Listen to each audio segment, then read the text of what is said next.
वर्णिवेशरमणीय दर्शनम मंदहासरुचिराननां भुजं पूजितं सुरु नरोत्तमैर्मुदा धर्मनंदन महं विचिन्तये। असतो मा षड्गमय तमसो मा ज्योतिर्गमय मृत्युर्मा अमृतम गमय। ओम शांति शांति शांति। આજની જ્ઞાન સભાની અંદર પધારનારા બધા જ ભગવદ્ ભક્તોને વેદાંતાચાર્ય પુરાણ ઇતિહાસ આચાર્ય એમએ ફિલોસોફી શાસ્ત્રી રાકેશભાઈના હેતપૂર્વક જય સ્વામિનારાયણ। ભક્તો, આજની આ જ્ઞાન સભાની અંદર આપણે બધા ભગવાન શ્રીમદ નારાયણના વક્ષસ્થલી ઉપર ભૃગુલાંછનનું ચિહ્ન કેમ હોય છે એ બાબતની कथा जे छे ए श्रवण करशु। तो बधा ज श्रोतागणों जे छे ए ध्यानपूर्वक आ कथा जे छे सांभळजो, कारण के एक श्रीमद नारायण भगवान ज एवा छे अने एना अवतारो जे छे तेना वक्षस्थली उपर आ भृगुलांछननुं चिन्ह अने श्रीवत्सनुं चिन्ह जे छे जोवा मळे छे। अने एने लईने साधको जे छे ए धरातल्ली ઉપર પ્રગટ થનારા પરબ્રહ્મ પરમાત્માને ઓળખી લે છે કે જેના વક્ષસ્થલી ઉપર શ્રીવત્સનું ચિહ્ન અને ભૃગુલાંછન હોય એ જ શ્રીમદ નારાયણ છે। તો આ ભૃગુલાંછનનું ચિહ્ન કેવી રીતના પડ્યું એ સંબંધની કથા જે છે એ આપણે અત્યારે આ પ્રવચનની અંદર શ્રવણ કરીએ। તો પદ્મ પુરાણની અંદર उत्तरखंड अध्याय 255 अंदर एक कथा आवे छे। कथा एवी छे कि एक वखतनी वात हती। स्वयंभू मनु जे छे एवोए मंदराचल पर्वतनी उपर दीर्घकाल पर्यंत चालनारा एक सत्रનું आयोजन કર્યું।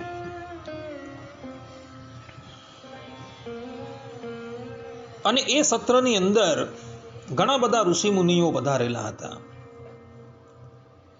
એ સત્રની અંદર એક ચર્ચાનો વિષય થયો કે બ્રહ્માજી, ભગવાન વિષ્ણુ અને ભગવાન શંકર તથા સૂર્ય આદિક દેવતાઓ જે છે એમાંથી सर्वोत्तम देव कौन। बधा ज ऋषि मुनिओए पोतपोताना अभिप्राय जे छे ए रजू कर्या। कोई भगवान शंकर ने श्रेष्ठ कहता था, कोई ब्रह्माजी ने श्रेष्ठ कहता था, कोई भगवान विष्णु ने श्रेष्ठ कहता था, कोई सूर्य ने श्रेष्ठ कहता था। अंते मनु महाराज जे छे ए मनु महाराज पोतानो अभिप्राय व्यक्त करता थका पोते कहे छे कि शुद्ध सत्वमयी कल्याण गुणवाळा प्रभु छे, पुंडरीकाक्ष छे, ते श्रीमान लक्ष्मीपति पुरुषोत्तम प्रभु वेद ज्ञाता अने विद्वान ब्राह्मणों ने पूजवा योग्य छे। ए सिवायना बीजा देवो जे रजोगुणमयी अने तमो गुणथी मिश्रित प्रकृतिना होय ए लोको पूजवा योग्य नथी। आ प्रमाणे मनु महाराजे पोतानो अभिप्राय जे छे ए जाहेर कर्यो। परंतु हजू पण त्यां बैठेला बधा मुनिओने मनु महाराजनी आ वातथी पूर्ण रूपे संतुष्टता थई नथी। एटले ए लोकोए पोताना ऋषिओमांथी सर्वोत्तम ऋषि एवा भृगु ऋषिने कह्युं कि हे ऋषि, आप उभा थाओ अने त्रिलोकीना जे प्रधान देवताओ जे छे एनी परीक्षा करो, जेथी करीने आपणे तत्वना निर्णयनी उपर पहुंची सकीए। ऋषिओनी वात सांभळी ભૃગુ ઋષિ કહે છે કે ભલે. ભૃગુ ઋષિ એ સત્રમાંથી વિદાય થયા છે અને એઓ પોતાની યોગ શક્તિથી સર્વપ્રથમ કૈલાસમાં આવેલા છે. રમણીય કૈલાસના દ્વારની ઉપર ભગવાન શંકરના અનન્ય પાર્ષદ એવા નંદીજી બિરાજમાન હતા. ભૃગુ ઋષિ જેવા દ્વારની અંદર પ્રવેશ કરવા માટે તૈયાર થાય છે તેવા જ નંદીશ્વર જે છે એ ભૃગુ ઋષિને રોકે છે અને કહે છે કે હે બ્રાહ્મણ, અત્યારે ભગવાન શંકર જે છે એ એકાંતની અંદર વિહાર કરી રહ્યા છે. ભૃગુ ઋષિએ કહ્યું કે ભલે વિહાર કરતા હોય, પરંતુ તમે જઈને ભગવાન શંકરને ખબર આપો કે દ્વાર ઉપર ભૃગુ ઋષિ આવેલા છે, માટે આપ કૃપા કરીને દર્શન આપો.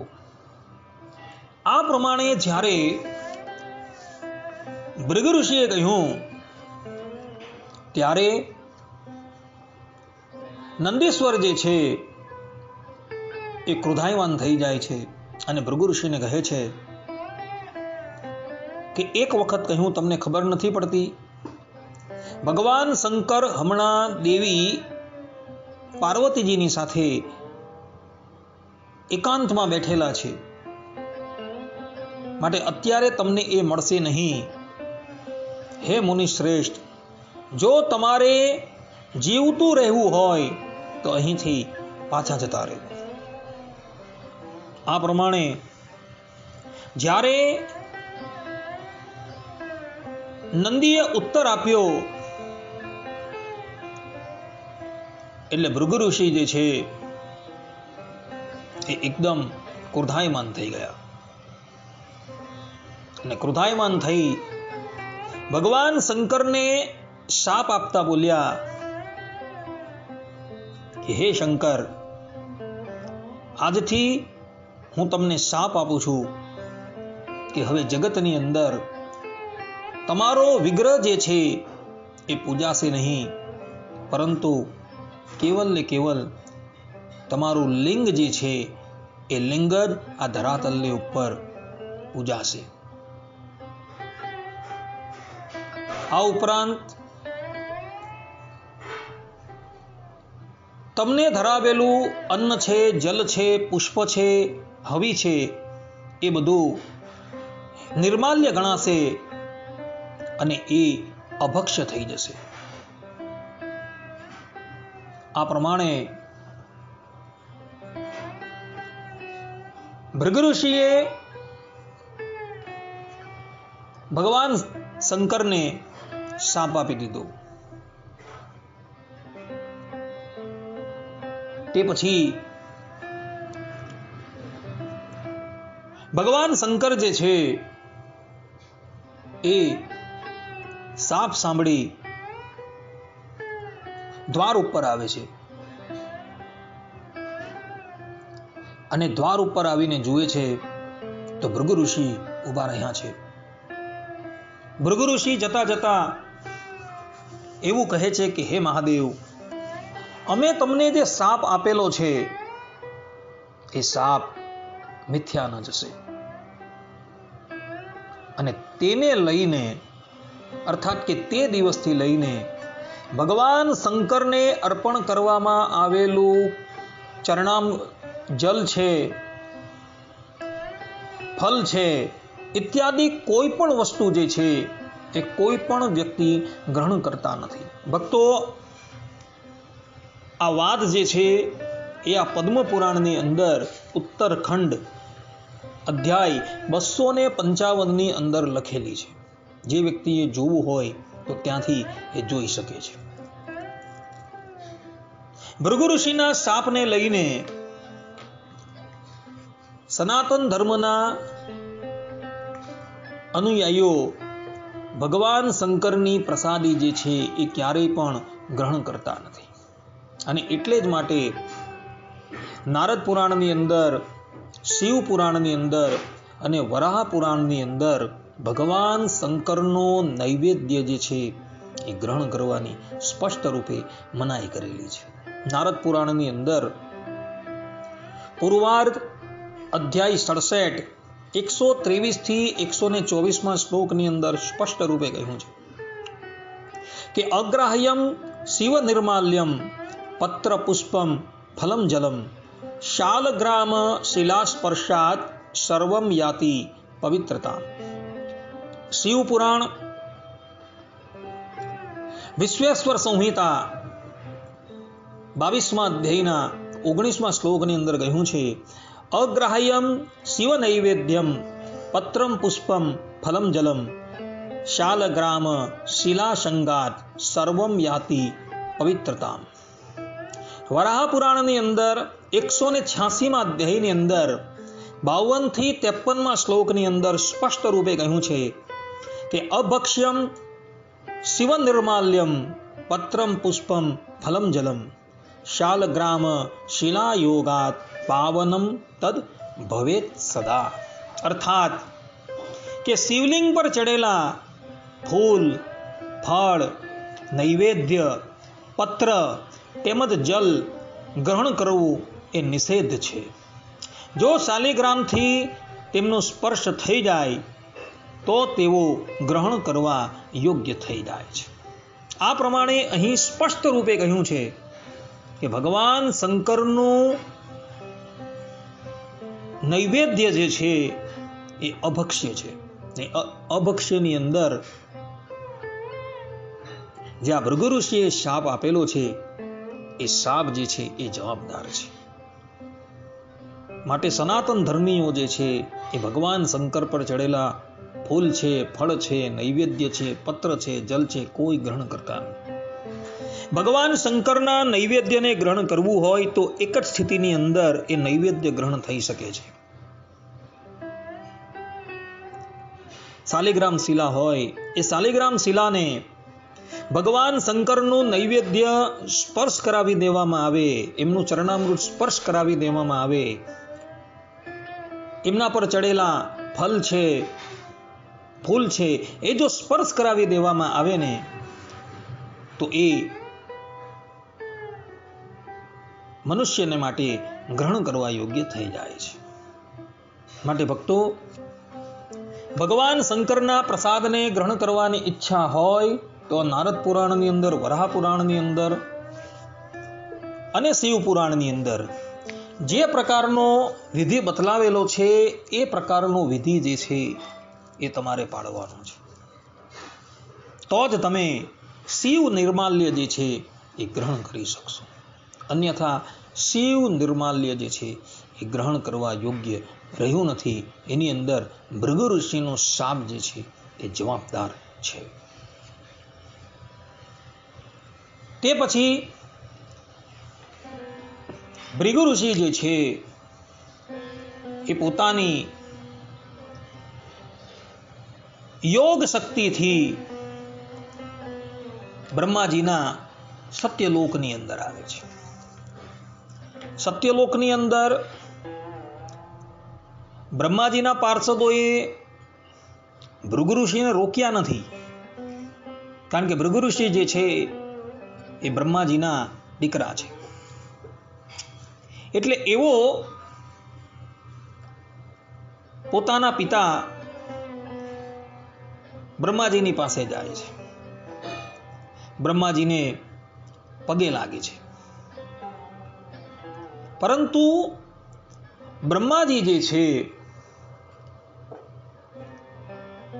એ પોતાના પુત્રને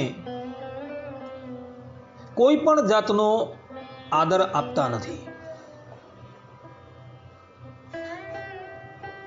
ભૃગુ ઋષિ ઘણા સમય પર્યંત ત્યાં ઊભા રહે છે, પરંતુ બ્રહ્માજી પોતાના મુખમાંથી કોઈ પણ શબ્દ જે છે એ ઉચ્ચારતા નથી. અને એને લઈને ભૃગુ ઋષિ જે છે એ ક્રોધાયમાન થઈ જાય છે અને કહે છે કે હે પિતાજી, આજથી મારો શાપ છે કે ધરાતલની ઉપર તમે હંમેશને માટે અપૂજ્ય રહેશો. આ પ્રમાણે શાપ આપી ભૃગુ ઋષિ જે છે એ વૈકુંઠ તરફ જતા રહે છે. શ્રીમદ ભાગવતના 10મ સ્કંદના 89મા અધ્યાયની અંદર કથા જે છે એ કંઈક જુદા પ્રકારે છે. ત્યાં ત્રિદેવોની પરીક્ષા કરવા માટે જ્યારે ભૃગુ ઋષિ સર્વપ્રથમ સત્યલોકની અંદર જાય છે, ત્યારે પોતાના પિતા બ્રહ્માજીને એ વંદન કરતા નથી. એટલે બ્રહ્માજી જે છે એ ક્રોધાયમાન થઈ જાય છે. ક્રોધાયમાન થઈ જાય છે, પરંતુ પોતાનો ક્રોધ જે છે એ મનમાં ને મનમાં રાખી મૂકે છે. પોતાના પુત્રએ આ પ્રકારે અશિષ્ટ વ્યવહાર કર્યો, પરંતુ સામે પોતાનો પુત્ર હોવાથી બ્રહ્માજી પોતાનો ક્રોધ જે છે એ મનમાં ને મનમાં જ સમાવી દે છે. અને પછી ભૃગુ ઋષિ ત્યાંથી કૈલાસની અંદર આવે છે. તે વખતે કૈલાસની અંદર ભગવાન શંકર પોતાની પ્રિયા ભવાનીની સાથે બેઠેલા હોય છે. ભગવાન શંકરે જોયું કે મારા ભાઈ ભૃગુ ઋષિ આવેલા છે, એટલે ઊભા થાય છે અને ભૃગુ ઋષિને ભેટવા માટે તૈયાર થાય છે. ત્યારે ભૃગુ ઋષિ એમનું અપમાન કરે છે કે તમે તો વેદ માર્ગને અનુસરતા નથી, તમે તો વેદ બાહ્ય છો. આ પ્રમાણેની વાત સાંભળી ભગવાન શંકર ક્રોધાયમાન થાય છે અને ભૃગુ ઋષિને મારવા માટે ત્રિશૂલ હાથમાં ધારણ કરે છે. પરંતુ ભવાની એમને સમજાવે છે, એટલે ભગવાન શંકર એમનો વધ કરતા અટકી જાય છે. આ પ્રમાણેની કથા ભક્તો શ્રીમદ ભાગવતની અંદર જોવા મળે છે. કહેવાનું તાત્પર્ય એ છે કે ભગવાન શંકર એમનું લિંગ જ ધરાતલની ઉપર કેમ પૂજાય છે અને એમનો પ્રસાદ જે છે એ અગ્રાહ્ય કેમ છે, એની અંદર કારણ ભૃગુ ઋષિનો શાપ છે. અને બ્રહ્માજી આ ધરાતલની ઉપર અપૂજ્ય કેમ થઈ ગયા, એનું કારણ ભૃગુ ઋષિએ શાપ આપેલો હતો. એને લઈને બ્રહ્માજી જે છે એ આ ધરાતલની ઉપર અપૂજ્ય થઈ ગયા હતા. આમાં આ કારણ જે છે એ જવાબદાર છે. તે પછી ભૃગુ ઋષિ જે છે એ વૈકુંઠમાં આવે છે. વૈકુંઠમાં આવતા જ વૈકુંઠનાથના દ્વારપાલો ભૃગુ ઋષિનું ખૂબ સન્માન કરે છે. શ્રીમદ ભાગવત અનુસાર ભૃગુ ઋષિ વૈકુંઠમાં ગયા છે અને પદ્મપુરાણ ઉત્તરખંડ અધ્યાય 255 અનુસાર ભૃગુ ઋષિ ક્ષીરસાગરમાં ગયા છે. ક્ષીરસાગરને પણ કેટલાક લોકો વૈકુંઠ જ કહે છે. હવે આ વૈકુંઠ લોકની અંદર ભૃગુ ઋષિ જાય છે અને જુએ છે તો શ્રીમદ નારાયણ શેષ શૈયાની ઉપર પોડેલા છે અને જગત જનની માતા લક્ષ્મીજી જે છે એ ભગવાનના ચરણ દબાવી રહ્યા છે. ભૃગુ ઋષિ કંઈ બોલતા નથી અને ત્યાં જઈ સૂતેલા એવા ભગવાન વિષ્ણુના વક્ષસ્થલની ઉપર પોતાના પાદથી પ્રહાર કરે છે. ભૃગુ ઋષિનો પ્રહાર થયો એટલે ભગવાન વિષ્ણુ જે છે એ જાગી જાય છે અને જાગી જઈ ભૃગુ ઋષિને શૈયાની ઉપર વિરાજમાન કરે છે અને એમના ચરણને પોતાના હાથથી દબાવવા લાગે છે અને ભૃગુ ઋષિને કહે છે કે હે ઋષિ, તમોએ મારા વક્ષસ્થલની ઉપર પ્રહાર કર્યો, પરંતુ મારું વક્ષસ્થલ જે છે એ તો વજ્રના જેવું કઠોર છે અને તમારા ચરણ જે છે એ તો અત્યંત સુકોમળ છે, એટલે તમારા ચરણની અંદર ક્ષતિ થઈ હશે. આ પ્રમાણે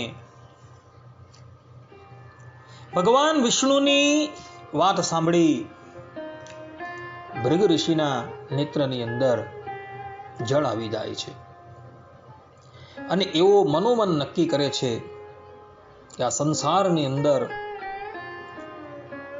સર્વોત્તમ કોઈ હોય તો એ કેવલ ને કેવલ વિષ્ણુ છે. તે પછી એવો ભગવાન વિષ્ણુને કહે છે કે હે પુરુષોત્તમ, આપના વિના જે બીજા દેવોની પૂજા કરે છે તેઓ સર્વ લોકમાં નિંદા પામી પાખંડીપણાને પામે છે. વેદોના જ્ઞાતા વિપ્રોને માટે જનાર્દન આપ જ પૂજવા લાયક છો. દેવોમાં બીજા કોઈ દેવ પૂજ્ય નથી, કારણ કે રજોગુણ અને તમોગુણથી મિશ્ર એવા બ્રહ્મા અને રુદ્ર તથા બીજા દેવતાઓ જે છે એ પૂજન કરવા યોગ્ય નથી. આ પ્રમાણે કહી ભૃગુ ઋષિ જે છે એ પુનઃ મંદરાચલ પર્વતની ઉપર આવે છે અને ઋષિઓના ક્ષત્રની અંદર આવીને બધી વાત કરે છે અને ત્યાં ઘોષણા કરે છે કે આ જગતની અંદર કોઈ પૂજન કરવા યોગ્ય હોય તો એ કેવલ ને કેવલ ભગવાન વિષ્ણુ જ છે. ભક્તો, ભૃગુ ઋષિએ જે ભગવાન વિષ્ણુના વક્ષસ્થલની ઉપર અર્થાત કે ડાબા વક્ષસ્થલની ઉપર પોતાના પગથી પ્રહાર કરેલો હતો, એને લઈને ભગવાન વિષ્ણુના વક્ષસ્થલની ઉપર ભૃગુ ઋષિના પાદ પ્રહારનું એક ચિહ્ન જે છે એ ઉપસી આવે છે, જેને ભૃગુલાંછન કહેવામાં આવે છે. આ ભૃગુલાંછન જે છે એ ભૃગુલાંછન કેવલ ને કેવલ શ્રીમદ નારાયણના વક્ષસ્થલની ઉપર જ જોવા મળે છે. શ્રીમદ નારાયણના વક્ષસ્થલની ઉપર અથવા તો એનાથી અભિન્ન એવા એમના જ જે અવતારો જે છે એ અવતારોની અંદર અર્થાત કે એના વક્ષસ્થલની ઉપર આ ભૃગુલાંછન જે છે, ભૃગુજીના પાદનું જે ચિહ્ન જે છે એ જોવા મળે છે. ધરાતલની ઉપર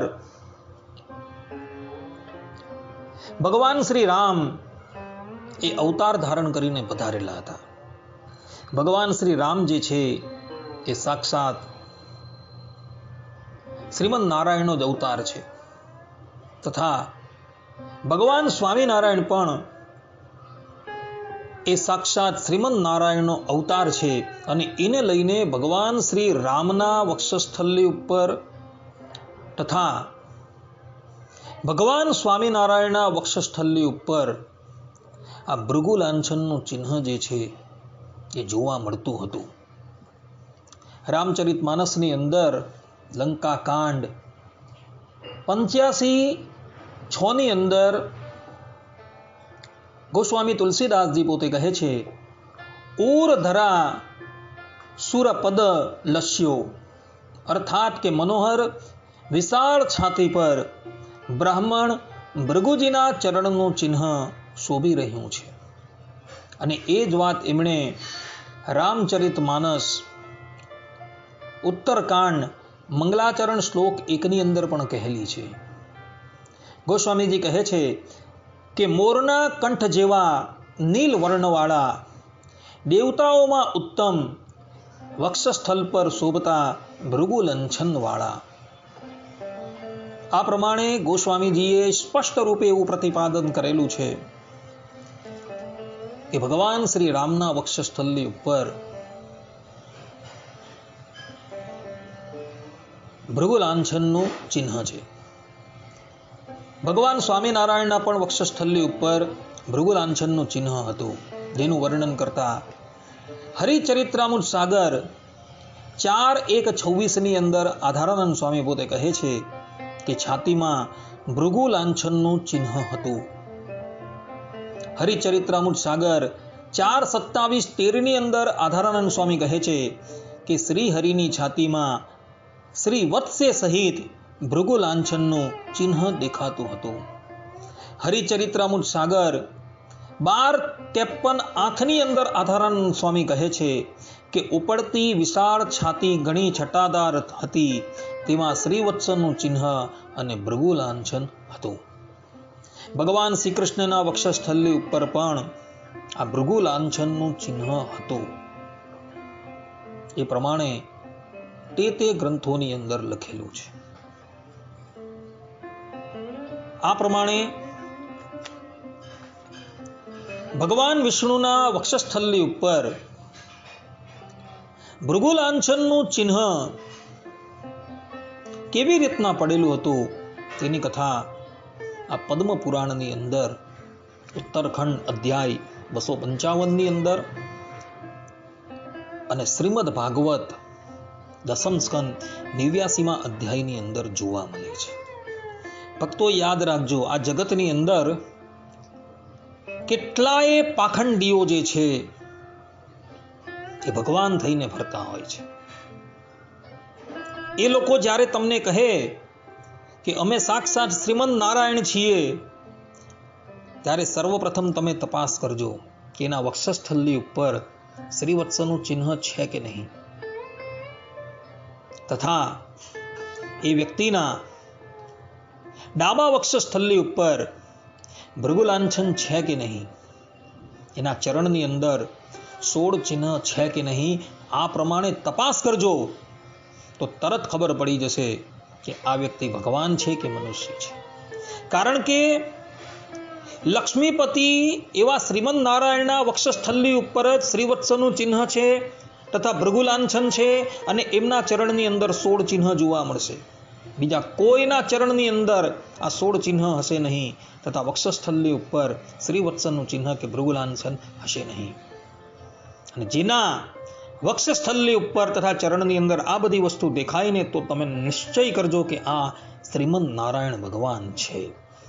ભગવાન સ્વામિનારાયણના વક્ષસ્થલની ઉપર તથા એમના ચરણારવિંદરની અંદર, ભગવાન શ્રી રામના વક્ષસ્થલ પર તથા ચરણારવિંદરની અંદર, ભગવાન શ્રી કૃષ્ણના વક્ષસ્થલની ઉપર તથા ચરણારવિંદરની અંદર, નરનારાયણ દેવના વક્ષસ્થલની ઉપર તથા ચરણારવિંદરની અંદર આ ચિહ્ન જે છે એ